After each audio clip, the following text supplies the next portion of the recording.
Bonjour à tous et bienvenue sur une nouvelle vidéo sur laquelle on va réagir ensemble à la découverte de deux épisodes. Le premier sera issu de la plateforme Warhammer TV et ça sera l'épisode de Hammer & Bolter Retour sur Cadia, et le deuxième sera ma réaction à la découverte de Astartes 2.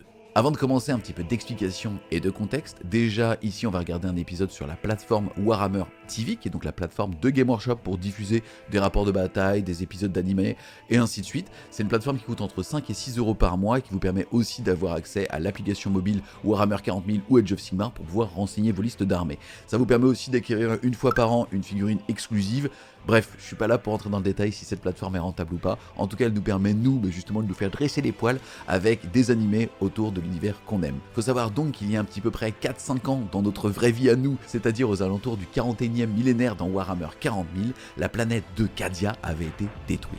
On avait fait une vidéo qui expliquait ce qui s'appelait la 13e croisade d'Abaddon. Abaddon aujourd'hui qui est chef du parti politique, en tout cas qui est à la tête justement des Space Marines du Chaos, plus précisément du chapitre de la Black Légion, et qui est donc en guerre, en croisade pour continuer ce qu'avait fait son père, c'est-à-dire son primarque Horus lors de l'hérésie d'Horus. Il faut donc comprendre que le but de tout le Chaos et de donc tous les Space Marines du Chaos est de retourner sur Terra, la Terre qui aujourd'hui accueille le noyau de l'humanité et surtout l'empereur de l'humanité, et que pour pouvoir atteindre cette planète, c'est pas si simple, il va falloir passer à travers les défenses, et la stratégie du Chaos est tout simplement de détruire deux planètes qui contiennent des pylônes pour créer une espèce de fracture, une cicatrice.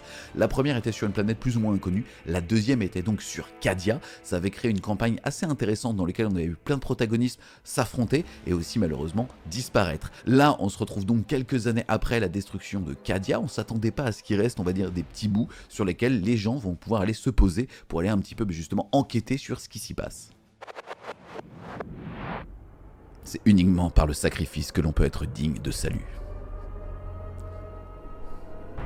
It should never have ended like this. You made your choice. Choice? What choice was there in the fire and the darkness? Ok, bon ça c'est les restes de Cadia, on le comprend.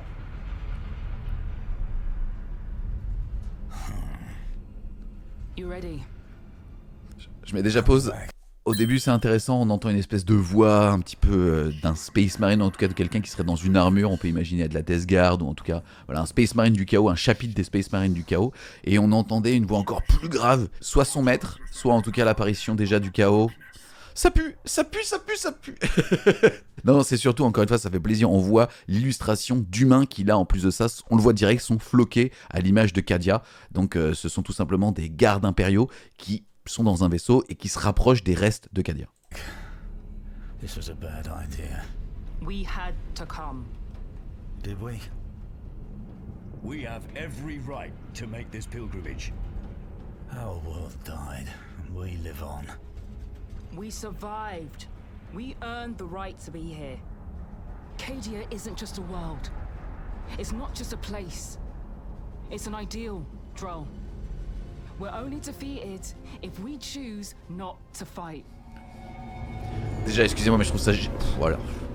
Alors déjà, plein de choses à dire, hein. Déjà, c'est trop cool, parce qu'on comprend aussi justement qu'ils ont un enjeu, c'est-à-dire qu'ils sont là pour un pèlerinage de retourner sur Cadia, que Cadia est plus qu'une planète. Quand on est un joueur garde impérial, on aime s'identifier sur le champ de bataille, on aime se dire que Cadia tiendra, et j'aime déjà l'idée que là, il fasse plaisir un petit peu justement aux gens qui sont fans de l'univers et de Cadia. On a envie d'être avec eux, en tout cas dans le vaisseau, pour l'instant. Et après là... on revient un petit peu dans tout ce qu'on voit aujourd'hui, c'est génial parce que 2024 ça a été l'année où on a vu beaucoup plus d'animations autour de Warhammer 40 000, que ça soit grâce à la sortie de Space Marine 2, aussi au budget que Game Workshop a mis sur Warhammer+, et c'est génial, ça crédibilise notre univers, on se rend compte là des proportions. Regardez, on arrive donc sur une espèce de palais où il va rentrer, on voit que le vaisseau il est tout petit, que les statues sont énormes, et c'est génial parce qu'encore une fois ça crédibilise aussi les cités impériales, c'est, en termes d'immersion c'est juste golden. All right, get ready. Tornek, initiate landing protocols.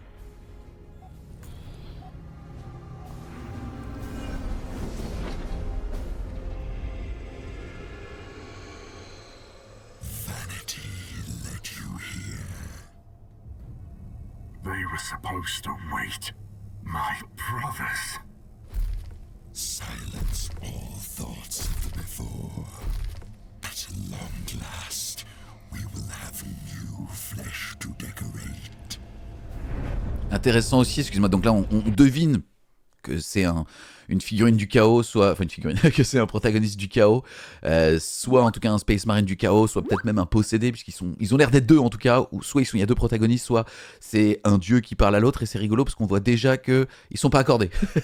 Il y en a un qui regrette qu'ils se sont un petit peu abandonnés, et on a l'autre qui a juste une soif de sang à assouvir.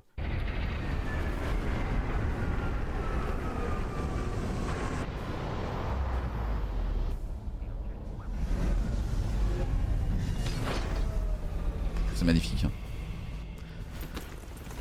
Je trouve ça déjà juste beaucoup trop cool. Enfin, regardez, là, on vient de voir un détail, mais déjà, on voit au niveau de au niveau des statues qu'on est sur des choses qui ressemblent très fortement à des décors, qui en plus étaient de nouveau disponibles mi-décembre, donc des secteurs impérialistes jouables à Warhammer 40 000. Et aussi, c'est un détail.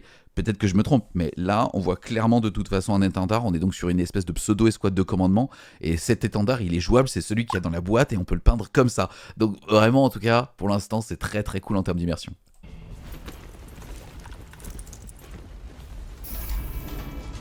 This place. It's a reminder that loss isn't the end. It's a reminder of why we fight. It matters. You see that, right? Cadia stands. Cadia stands. Qui l'a dit à voix haute? Qui l'a dit à voix haute chez lui, tout seul, en regardant cette vidéo? We should kill them now and take the transport. And miss their terror. And the fear of those that come after. Looks like we're the first to arrive. I have waited long enough, watching you toy with your prey. There is a galaxy beyond to conquer. Je parlais des décors et c'est celui-là. Oh, talk of time like a child. These decades have been but a moment in the unending flow of existence. I despise you. Then all is as it should be. And Sariel, there is I only.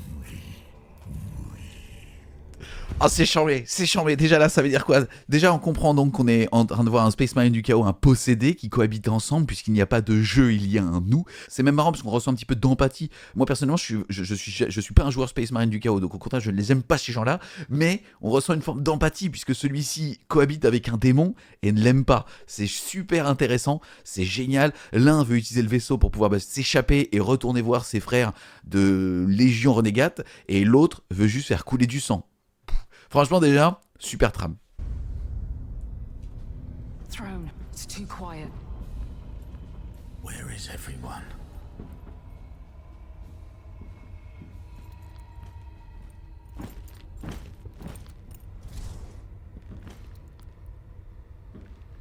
We're late to a... Focus. This way.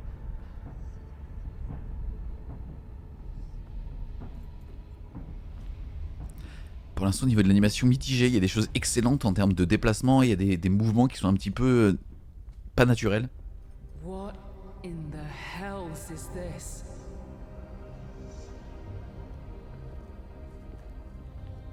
En tout cas, ça donne déjà envie de jouer et de peindre du Cadia, putain.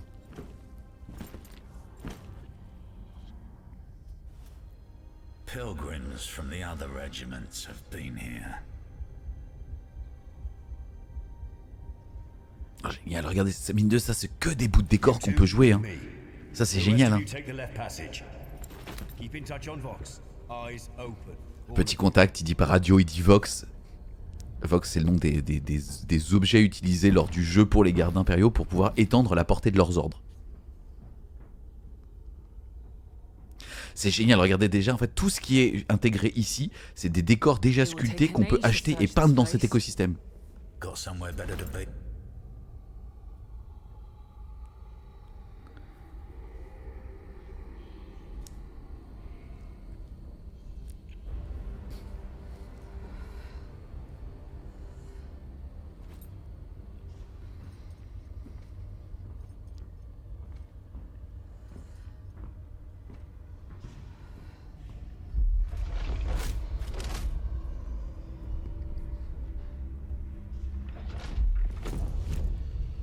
Sergeant.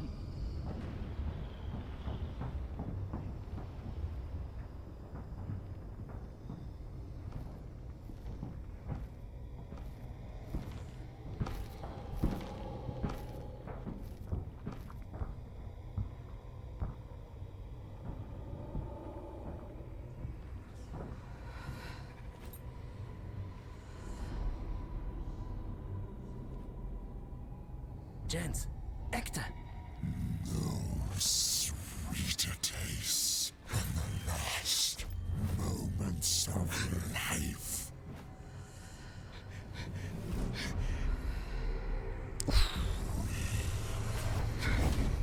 Vous l'avez vu derrière? La silhouette? Génial, hein? God and probably with me.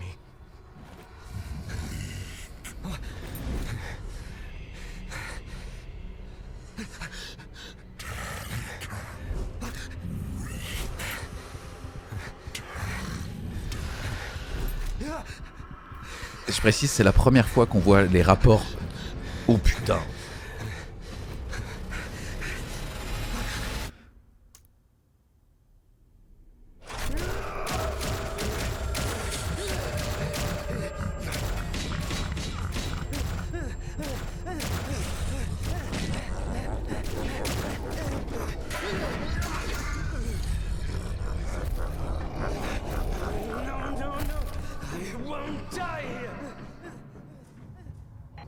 Déjà, c'est génial. C'est la première fois qu'on voit les proportions en asymétrie donc d'un Space Marine du chaos, d'un possédé en l'occurrence ici. En tout cas, on a l'impression que c'est un possédé et d'un garde impérial. Ça permet aussi de montrer à quel point les Space Marines, alors avant d'être corrompus par le chaos, étaient déjà en fait génétiquement modifiés pour être des surhommes. Il fait 2m30, 2m40 face à un petit humain qui fait 1m70, 1m80. C'est la moyenne, d'accord? C'est 1m74 en France, putain. Mais c'est génial. Après, c'est marrant, je m'attendais pas en termes d'orientation au niveau du scénar ou de la réalisation. On est sur quelque chose d'assez anxiogène, c'est rigolo, on n'a pas connu ce genre de contenu pour l'instant de ce type. Intéressant aussi, puisque c'est la première fois où depuis tout à l'heure on entend le chaos, en tout cas le démon, et celui-ci n'est pas entendu par les humains. Là, on comprend d'ailleurs que le petit gardien, lui, l'entend. Donc c'est une forme de début de corruption, c'est assez intéressant. You hear me? Still nothing. I don't understand. How could the sergeant just disappear? I told you. Coming back was a bad idea. This place is cursed by our failure. Whatever's going on here, Droll, our dead deserve peace. We owe them that. Not even a true Cadian. Poor little Voidborn.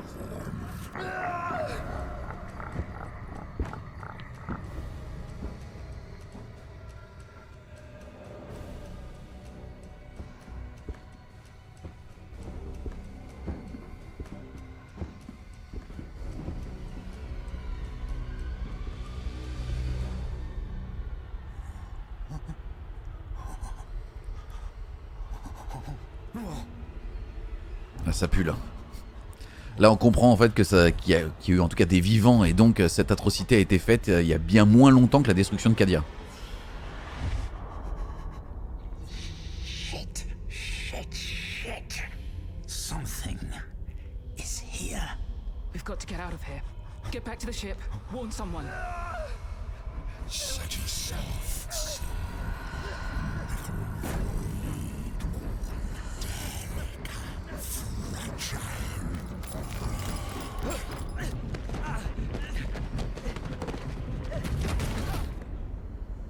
Bon, c'est bien parce qu'ils sont aussi cons que dans les films d'horreur. Hein. Cannot live up to the legend of the world. You will never know.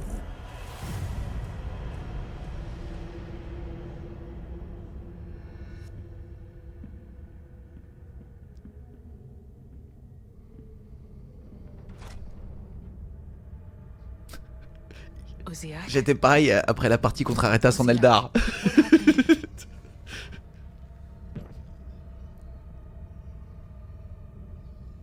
Grella, we need to get out of here. Oziak, come with us. This place isn't safe. This place. Our failure.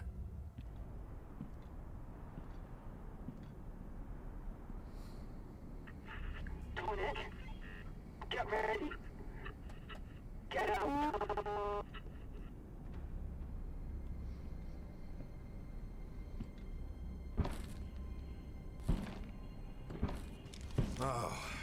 Thank the throne. I was starting to think we were the only ones on this rock. The walls. They whisper. They know. What? Are you okay? This place A monument to failure. You're safe now. What happened here? A monument to our weakness.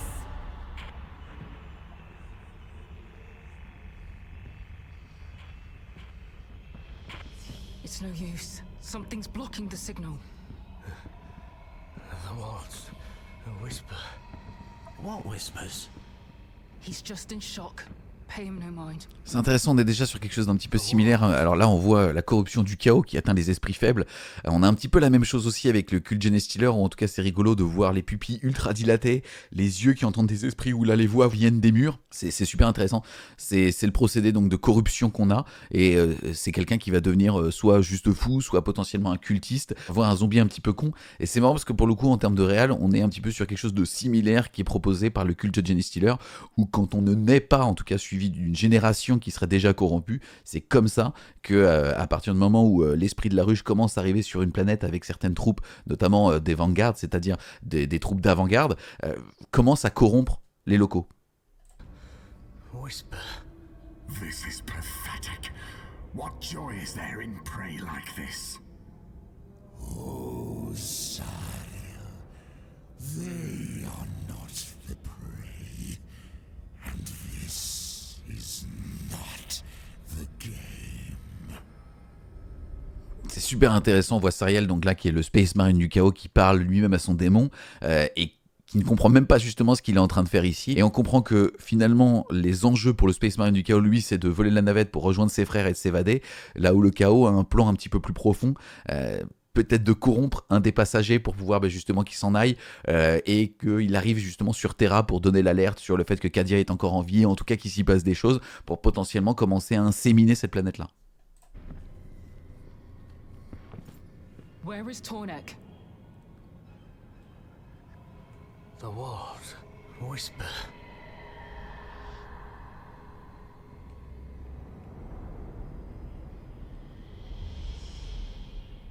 Let's search the ship.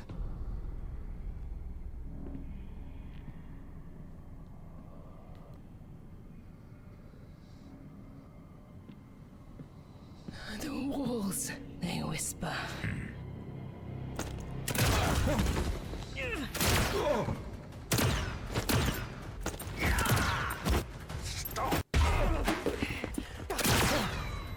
The walls, they whisper. I must get off this rock. Easy. Easy. To our weakness. Ouais, donc la corruption l'a rendu aussi plus forte, à la fois fou mais aussi complètement possédé, quoi.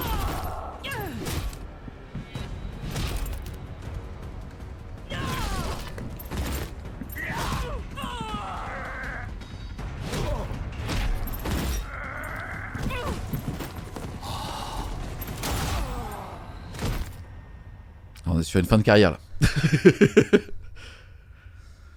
Non, voilà. Non, c'est intéressant parce qu'en fait on lit plein de bouquins sur la corruption, comment ça marche, et c'est intéressant de voir un esprit humain devenir fou. What's doing this to them?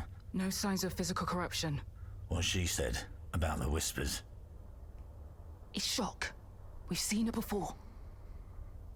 If that crypt was just a sample of what's gone on here, we need to get out of here. Even if we get off this rock, our ship is out of system. Won't be here for another... Doesn't matter. Being alive in the void of space is better than dying here. Get the shuttle ready. Keep an eye on him.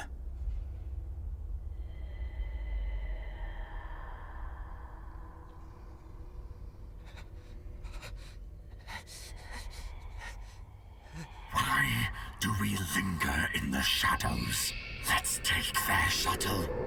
Patience, mortal. You know, you were wrong before. Wrong? It was always supposed to end like this. What do you mean? Your brothers didn't abandon you. They sacrificed you to me. Speak sense, creature. There is always a price to pay, Sariel. With the gods' blessing, your brothers tore the themselves free of the Eye of Terror. And in pain, they knew what desperate bargains those of you left to die would make in the darkness. No. Please. Don't be naive, mortal. We are far past. C'est intéressant, on n'arrive pas à voir quel chapitre il est. En tout cas, il explique bien que ils ont donc passé, en tout cas les Space Marines du Chaos ont donc passé un pacte avec les démons pour pouvoir s'échapper de l'œil de la terreur, donc du warp.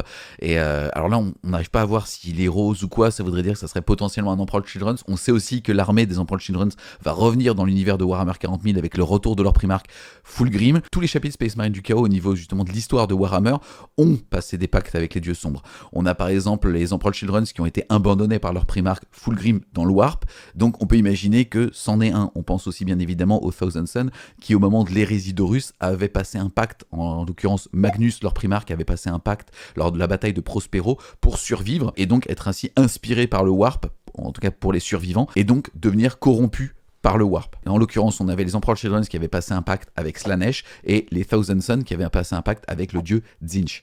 Là pour l'instant, on n'en sait pas trop plus. Ça a l'air d'être un gars rose, donc on peut imaginer que c'est un Emperor Children's, mais pareil, on n'est pas sûr de ça. En tout cas, c'est intéressant que même finalement le Space Marine du Chaos se sente un petit peu lésé par le fait que ils se sont fait avoir, en tout cas par le pacte qu'ils ont passé avec les dieux sombres. No one forced your hand. Now, where were we?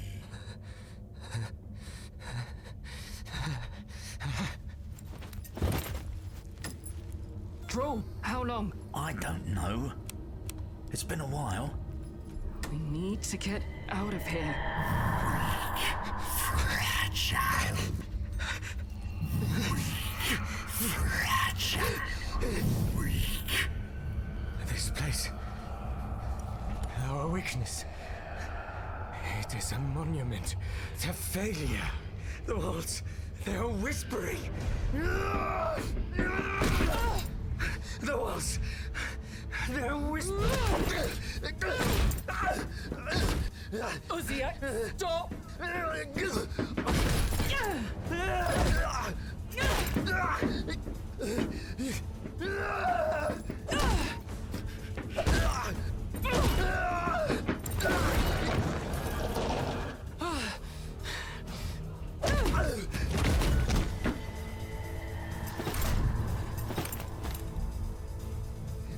I've gotta get off this rock! And we will, but you need to stop!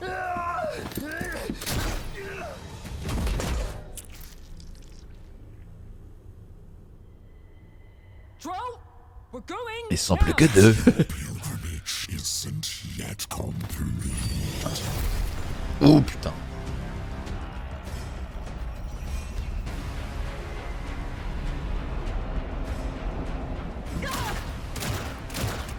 Intéressant, en tout cas il est rouge. On pense à un Red Corsair, on pense à un World Eater.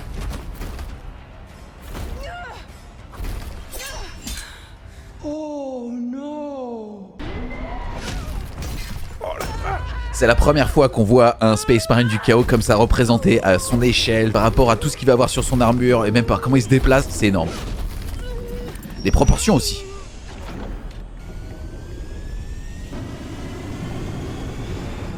Oh c'est beau putain.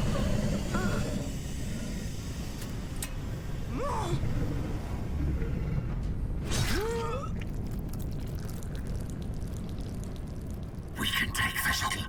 We can return to the Legion. I told you. Oh c'est génial ça, on dirait Gollum vous savez avec le double face.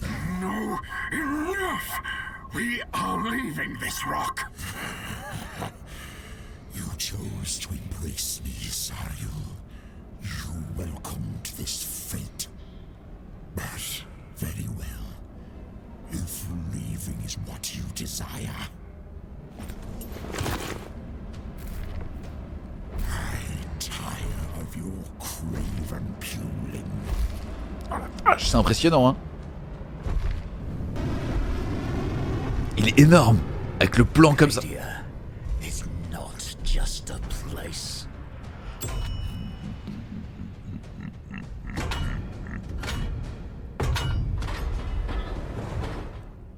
Cadia stands. Oh putain, c'est génial. On a gagné, Grace.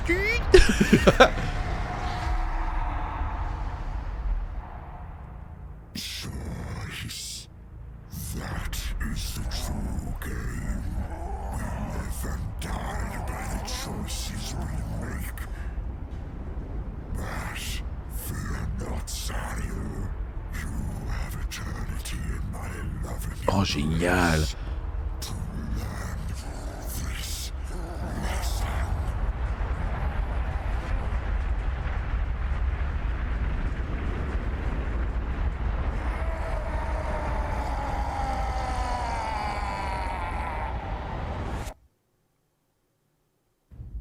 Oh putain, c'était bon. Déjà à la toute fin, Cadian stand et on voit le vétéran qui se sacrifie en tout cas pour pas que le chaos puisse s'échapper de Cadia. Extraordinaire. Et finalement, même à l'intérieur, que la conclusion soit donnée par le démon qui parle de choix. Encore une fois, le choix de pactiser ou non contre certaines choses. C'est génial. Et donc à la fin, on comprend que l'âme de Sariel, qui était donc le Space Marine du chaos, malheureusement en fait, est condamnée pour l'éternité alors qu'il avait fait ce choix de son vivant. Honnêtement, trop cool. Je sais pas ce que vous en avez pensé, mais vraiment j'ai trouvé ça trop bien. Le fait qu'encore une fois, on ait des protagonistes qu'on n'a pas l'habitude de voir représentés dans un univers, ça les crédibilise au niveau de leur échelle, au niveau de leur déplacement, au niveau des sons. Là, on est en plus sur quelque chose, au début de l'épisode, on est sur quelque chose de très anxiogène, et à la fin, en fait, finalement, on est juste dans l'action, et les poils qui se dressent avec t'avais oublié le vétéran, mon gars. Tu vois. Et il fallait pas faire chier Jackie à 5 ans de la retraite. Je vais te souiller à l'ardéchoise. En tout cas, c'est super stylé. On passe maintenant à la deuxième partie de cette vidéo avec la découverte du trailer, la bande-annonce de Astartes 2. Il faut savoir que Astartes 1 avait été réalisé avant le Covid, ça avait été fait par une équipe indépendante de Game Workshop, et ils avaient réalisé ça sur plusieurs épisodes, c'était fait avec leurs propres sous, donc il n'y avait pas une vraie boîte de prod derrière avec un but lucratif. Il faut savoir que ça avait cartonné, c'est la première fois qu'on avait de façon réaliste des images de l'univers de Warhammer 40 000, de Space Marine, d'Astartes, donc, et derrière cette personne avait été recrutée au sein de Game Workshop, et là il crée la surprise en annonçant avec un trailer Astartes 2 pour 2026. Et là, c'est produit par Game Workshop, donc on peut imaginer plus de moyens, plus d'assurance aussi sur le planning. Bref, on découvre ça ensemble.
C'était rapide, trop rapide, mais énormément de choses à dire. C'est juste un truc de malade.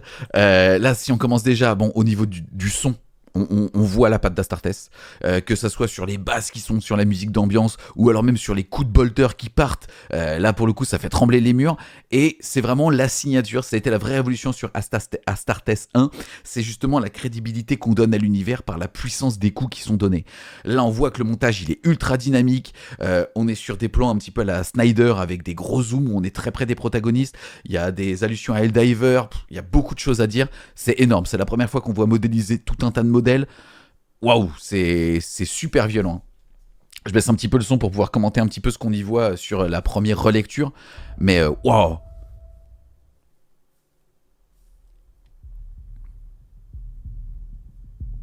Déjà le rythme, qui est au rythme des battements de cœur.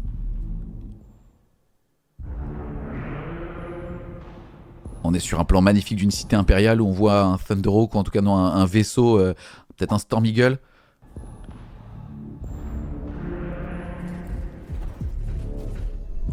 Première fois aussi qu'on voit en vrai la représentation au sein d'Astartes de Space Marine du Chaos, avec derrière tout un tas de fidèles. On voit aussi que l'échelle va changer ou a changé. En fait, quand vous voulez voir le budget d'un film, vous regardez en fait en gros l'échelle des plans. Si vous voyez peu de protagonistes, un huis clos, on sait que c'est un petit budget. Et c'est pareil en tout cas par rapport à l'animation, ça veut dire que tout ça, il va falloir le développer, l'animer. Là, on voit en tout cas que c'est plus du tout la même échelle. On voit des protagonistes qui sont des Space Marines du Chaos avec une foule devant eux. Waouh, ça promet en tout cas. En plus de ça, ils ont une espèce de bannière qui s'allume à l'effigie avec le logo du chaos. C'est un truc de ouf. Là, on suit aussi plein de chapitres différents. C'est un truc de malade. Le kata Space Marine avec les grosses mandales qui sont données, ça veut dire que déjà on va avoir du Space Marine du chaos, on va avoir de l'orque. Vous avez vu à quel point là la violence des coups.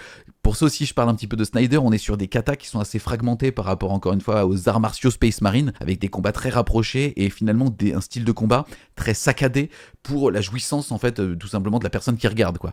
Donc c'est oufissime. On voyait aussi comme chapitre le chapitre Astartes, donc déjà c'est assez cool.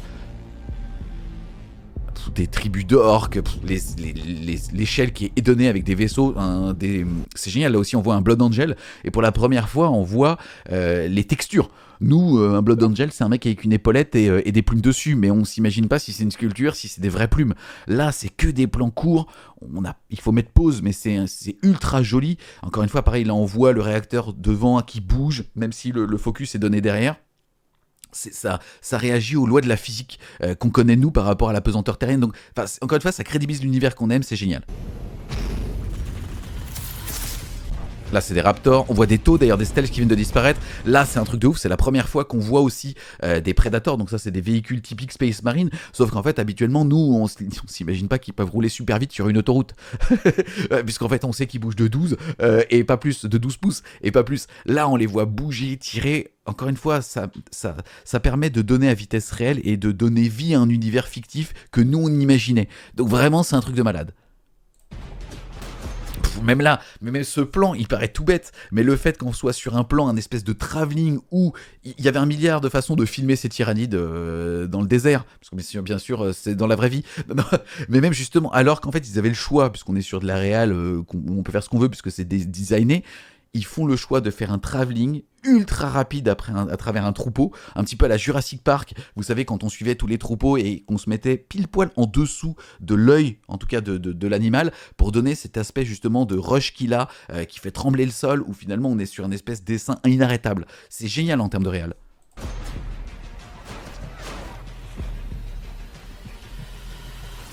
Mine de, on voit aussi là pour le coup il n'y a pas de Primaris. C'est intéressant, on est encore sur les Space Marine Vanilla. Est-ce que c'est un choix parce que la personne qui est à la réalisation n'aime pas, ou en tout cas c'est une consigne de Game Workshop pour crédibiliser l'univers de plus partir sur des Space Marine non primarisés, alors qu'on est à la sortie en tout cas quand même de l'ère de Space Marine 2, où là pour le coup tout le monde a été primarisé.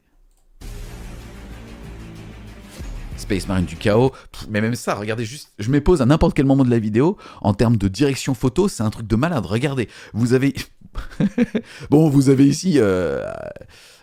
quelqu'un qui a l'air en mauvaise posture, mais déjà on voit une espèce de guerre urbaine, on a vu tout à l'heure des Space Marines avec des capes, on a vu leurs déplacements étaient plutôt légers par rapport à ce qu'on a l'habitude de voir des Space Marines qui ont un pas lent et méthodique, où en fait en gros ce qui fait le charisme aussi des Space Marines c'est leur aspect très stoïque. Là pour le coup on est vraiment sur quelque chose de beaucoup plus réel, on est sur de la guerre urbaine. C'est vachement intéressant. On voit derrière les messages de propagande avec l'empereur a oublié, on sait pas quel est le second mot, for quelque chose ou forgot quelque chose, on sait pas. Bref, mais en tout cas, juste là, l'esthétique, il est dingue de cette scène. Regardez, on pourrait mettre pause, faire une imprime écran et tout simplement faire une photo ou le mettre en fond d'écran sur un PC, quoi. C'est magnifique. Et on voit aussi, encore une fois, ce qui crédibilise l'univers, le fait qu'on voit les proportions entre ce qui semblerait être un petit humain et un Space Marine. Voilà, magnifique. Intéressant aussi, petit point, donc là on est sur un chapitre maison avec la double faux. C'est intéressant aussi, on est sur quelque chose d'officiel. Je ne me rappelle pas si par exemple sur Astartes 1 à l'époque où ça avait été fait avant qu'ils aient les droits de Game Workshop, là vous êtes sur l'Aquila à deux têtes. L'Aquila à deux têtes, c'est la seule Aquila qui au niveau des droits, au niveau de la propriété intellectuelle est déposée par Game Workshop. On ne peut pas déposer un aigle avec des ailes. Par contre, on peut déposer un aigle à deux têtes et là c'est l'Aquila officielle de Game Workshop. Donc on est sur un média qui est cautionné, ou en tout cas qui est produit par Game Workshop ou avec leur accord. C'est vachement intéressant. Après, là, au niveau du chapitre, on est sur un chapitre maison, orange, noir, c'est ultra charismatique. Ça montre aussi qu'il y a des centaines, voire des milliers de chapitres successeurs, et que ça se limite pas aux 20 légions qu'on a pu connaître. Bon, ce plan, il est ouf. Et même la fin où on voit un casque qui ressemble être un casque Terminator, enfin ça ressemble pas, c'est un casque Terminator, avec le I de l'Inquisition, 2 choix possibles, soit on est sur un Inquisiteur en armure Terminator, soit c'est aussi la porte pour ouvrir le fait que les Chevaliers Gris sont présents dans Astartes 2.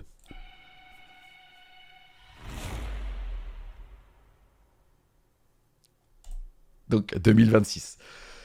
Putain, bah franchement, bravo, c'est génial, c'est galvanisant pour notre passion, c'est galvanisant pour la suite aussi de où va aller la propriété intellectuelle de Game Workshop, en tout cas l'univers de Warhammer 40 000. On sort du retour sur Cadia, encore une fois, c'était magnifique, mais c'était moins jouissif, entre guillemets. Là, on a vraiment pris un trailer où chaque plan doit faire moins de 5 secondes, et chaque plan est là pour quelque chose, est là pour ouvrir une porte, est là pour vous faire ressentir une émotion. C'est un truc de grand malade, hein. Franchement, je sais pas ce que vous avez pensé de ce visionnage, donc de Retour sur Cadia et de la bande-annonce d'Astartes 2. En tout cas, Game Workshop a créé la surprise. Il me semble pas qu'il y avait de rumeurs sur le fait que Astartes 2 soit en conception, en tout cas avec autant de moyens qui est là, mais ça sent très très très bon pour l'univers qu'on aime pour 2025-2026. Putain, bravo. Franchement, c'était juste dingue, que ça soit la crédibilité qui est donnée sur la modélisation des tyrannides. On a vu des orques, on a vu des Space Marines de toute échelle, on a vu aussi le cul d'un Dreadnought. et je me rappellerai de ce cul. Non, franchement, vous me sentez encore une fois tout excité, mais waouh quoi. Franchement, c'est génial parce que je m'attendais pas à ça. Déjà, je pense qu'on est tous surpris. La qualité des plans, la qualité de la réal. Enfin, merci, on est dans la continuité d'Astartes, faut comprendre. Astartes donc 1 avait été fait avant le Covid, on était sur un média indépendant qui l'avait produit, et quand Game Workshop l'a racheté, ou en tout cas a recruté la personne, et qu'on imagine qu'il l'a racheté, il y a eu un remontage qui a été fait, un recut qui a été fait sur Astartes, et on avait perdu justement ce rythme qui donnait cette nervosité et aussi ce charisme à ce court-métrage, et là, on est retourné dans cette patte-là. Encore une fois, la bande-son elle est extraordinaire, les plans sont ouf parce qu'ils sont coupés très courts, il y a aussi des changements de perspective, en tout cas des changements de zoom qui sont faits, qui donnent une patte à la Snyder. Franchement, gros salut à la réal, c'était magnifique, hein. Je pense qu'il n'y a personne qui a été déçu par cette... ou en tout cas qui n'a pas été touché émotionnellement ou sur ce qu'il attend grâce à cette bande-annonce, hein. Donc voilà les amis, j'espère que ce petit react à Retour sur Cadia et à Astartes 2 vous aura plu. N'hésitez pas à me le dire en commentaire, mais en tout cas, gros shoot de passion là qui nous a été donné par Game Workshop, merci beaucoup à eux. Voilà, n'hésitez pas à me le dire en commentaire, à mettre un pouce bleu, à vous abonner si vous découvrez cette chaîne. Ici on fait principalement du Warhammer 40 000, du Warhammer Age of Sigmar, de la peinture et aussi tout ce qui touche à des jeux de figurines de près ou de loin, avec un quand même vrai focus sur les produits de Game Workshop parce que c'est vraiment l'univers qui nous parle le plus. Et voilà, donc si vous voulez aussi supporter French Redemption, n'hésitez pas à aller faire un tour sur son Tipeee. Je suis encore ému, je suis encore beaucoup trop speed. Je vais me refaire un petit visionnage au calme avec un autre café parce que franchement ils nous ont allumé là. Donc voilà, je vous fais à tous plein de gros bisous et je vous dis à plus les Wargamers.